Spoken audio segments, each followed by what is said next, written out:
La Casbah de Média se situe sur la rive gauche de l'Oued Sebou, à 8 km à l'ouest de Kénitra. Non loin de l'embouchure de l'Oued Sebou, la Casbah est fondée sur une colline culminante de 70 mètres d'altitude, dominant l'océan Atlantique et la plaine côtière.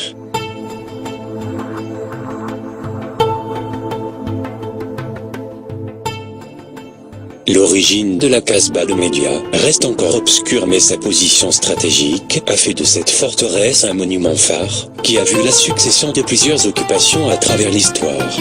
Certains historiens y ont vu l'emplacement de Timiaterion, un comptoir carthaginois du 5e siècle avant.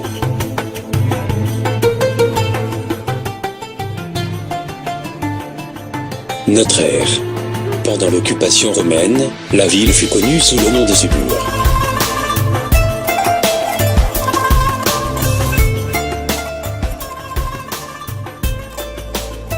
En 1154, le géographe marocain Al-Idrissi évoque l'existence d'une ville située à l'embouchure de l'Oued Sebou connue sous le nom d'Al-Ma'amora. L'historien Azéani pense que la ville de Média était bâtie par les Mnifrènes, tribus amazies qui ont régné sur une grande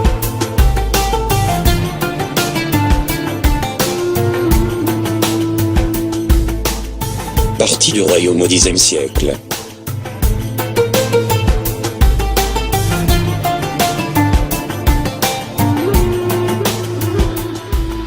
Au XIIe siècle, sous le règne des Almohades, le nom d'Al-Ma'amora réapparut.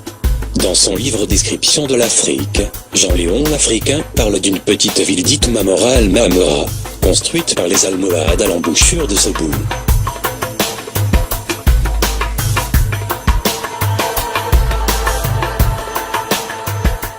Le sultan almohade Abdelmoumen y fit installer un arsenal pour la construction de bateaux au XIIe siècle.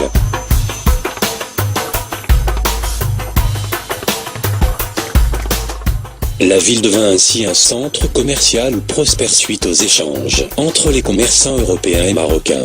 La ville fut détruite lors de la guerre opposant à Saïd, roi mérénide Abou Saïd Othman.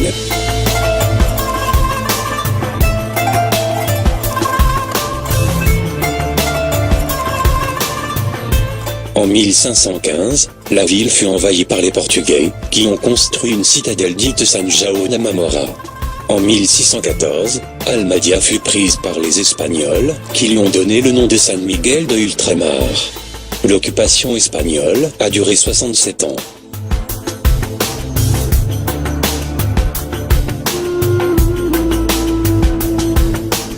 En 1681, la ville fut libérée et le sultan alawite Moulay Ismaïl lui donna le nom d'Almadia.